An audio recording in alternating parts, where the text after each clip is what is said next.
నీతో గెలుపే చెప్పెను నేనున్నానని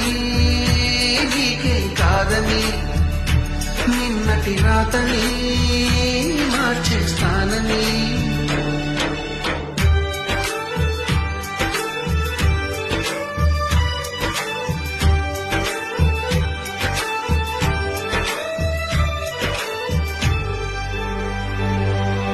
తగిలే రాళ్ళని పునాది చేసి ఎదగాలని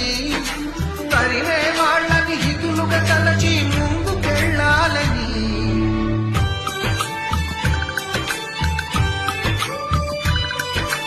కన్నుల నీటిని కలల సాగుకై వాడుకోవాలని కాచే నిప్పుని ప్రమిదగా మలచి కాంతి పంచాలని